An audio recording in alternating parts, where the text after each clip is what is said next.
is, in the real world, we drive cars, we do all sorts of things that are dangerous, okay? And Murphy's Law is a real active element in the world. You just can't stop it. Murphy's Law is true that if something can go wrong, eventually it will. We talk sometimes of, you know the classic phrase, "Get thee behind me, Satan." But you can't let Murphy get behind you, because he can act if he's behind you and you can't tell. You have to keep Murphy in front of you, don't you? Okay? Murphy's imps act in the world. And so you always got to be ready. You always have to be prepared. And so we have a talisman for you as a departing gift today, the people that were willing to stay through my whole blabbing. If you remember Christopher Stashiff's Wizard in Spite of Himself series, they have a character, Saint Vidicon of the Cathode, who was the patron saint of technologists, and his symbol was a little yellow screwdriver to keep Murphy in front of the talisman. Downtime, our priest in the town of Grantville said that they couldn't use Saint an Vidicon. imaginary saint made up by an unchurched Episcopalian. I didn't think it was right, but that there was an entirely appropriate saint, okay, and that they used the correct screwdriver, because in 1592 a man was sainted who was famous for his sense of humor, for preventing evil in the world, for working against the perversity of the universe. He is most famously known for giving a speech to the College of Cardinals wearing half a beard. Okay? So, Saint Philip Neri. Okay? And he has a Saint screwdriver. Philip Neri is the patron saint of the technologists in Grantville. Okay? And so I have for you Phillips. St. Philip's screwdrivers. Okay? And which are cleverly marked with him wearing half a beard and saying, "Holy St. Philip, protect us." There you go. And if anybody asks you what you're doing with the screwdriver clip to your badge, you can tell them to come see us, because we're going to be here the rest of the day and tomorrow, and even have a session on Monday. So who was St. Flathead? Huh? Who's Saint Flathead? Who's St. Flathead? Well, you notice he's hanging upside down. He was a great So, that the Catholics don't talk about. no, if you have your Phillips This screwdriver, he's this- hanging upside down. This image is the current cover image of the Grantville Gazette.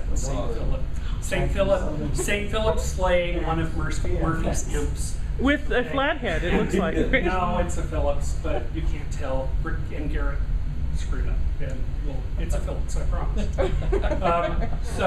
Anyway, so I hope you enjoyed it. Two-dimensional Now, Phillips. I know we're not. Well, we are out of time. Good God. It's noon.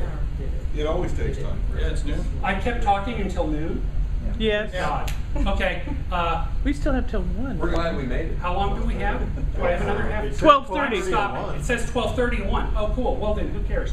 I'm going to stop talking though, because I'm going to throw a couple of topics to these guys, because I babble a lot, and I'm starting to get tired. But anyway, so I'm going to pass these along. Just pass them along, and I'm going to hand you some and pass them along, and we'll do that. Just We pass throw them, but they stick. Yeah, I'd throw them, but Murphy would come into play. Yes.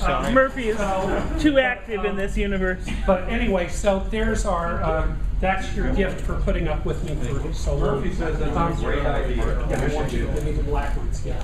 We've all And got one. for those Are we ready? of you who are willing, to actually more actively participate in our advertising campaign Oh, I know what that is. for the series, Could you pick that? there you go. And pass these back. And yes, I want the spares. Okay,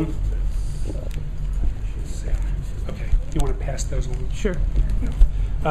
We have some badge ribbons. She'll bring them. Okay, we have some badge ribbons which have St. Philip with a half a beard and Holy St. Philip protect us on the badge ribbons. So have a good time. Now you know the prayer that goes with the screwdriver. Yeah. Okay, so But my husband where I want to go next in terms of tech, right? I want to shut up for a minute because I want to get some numbers, some talking, some technology from somebody else who's been writing about it, and I don't know this stuff as well. And I'm going to throw something at Chuck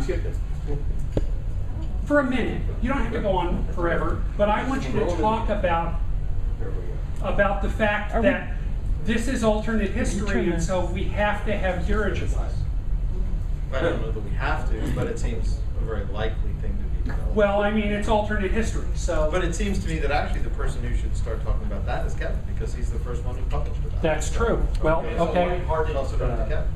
Okay, we'll toss it back. a It's a light-hearted topic. I thought it was a light-headed topic. The biggest single reason I think that they would go to airships Turn the early lights back on. is has to do with the ability to build machinery and size, because when you're floating something and you don't have to use excess engine power to make it fly, you can use all your engine power to push.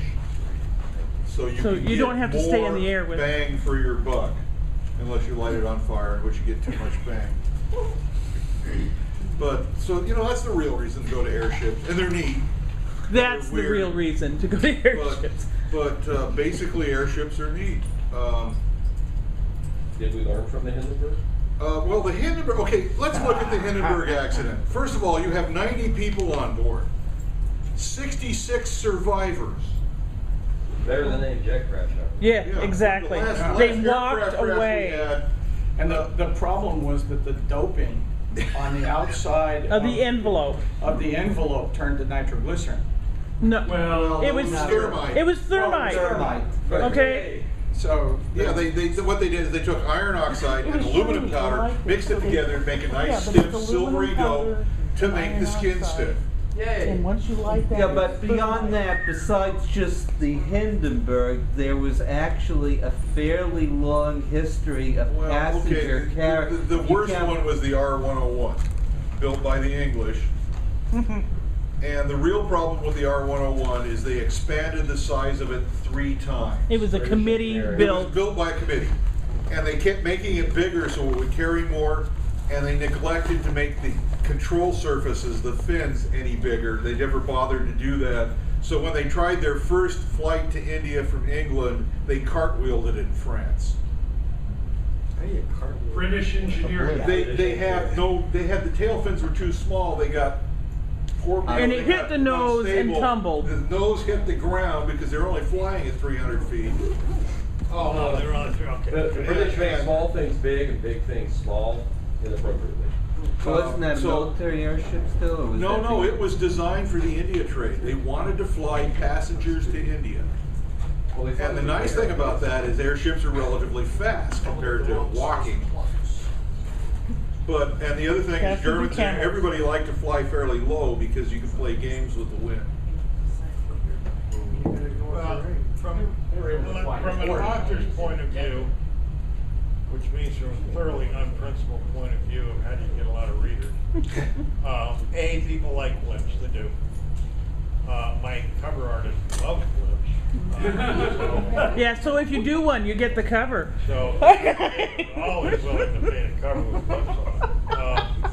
But the logic behind it is this, that in our universe, by the time a lot of things come into existence, there's a wide range of technologies available to handle it. So by the time people really started thinking about flying, you were pretty close to the point where they could use internal combustion engines and so on. And so it's not that long a time frame before it becomes feasible to have heavier than air aircraft, and then there are certain advantages there. But if you imagine you're back in the year 1634, and all of a sudden you become aware that flying is really possible, and that Because I saw this thing in the did air. it all the time, it was routine, then you really want to do it because the advantages are enormous. There are military advantages, there are commercial advantages, all kinds of reasons to do And it's fun. And on the other hand, you're limited in terms of technology. It's gonna be a fair amount of time before enough internal combustion engines can be made downtown.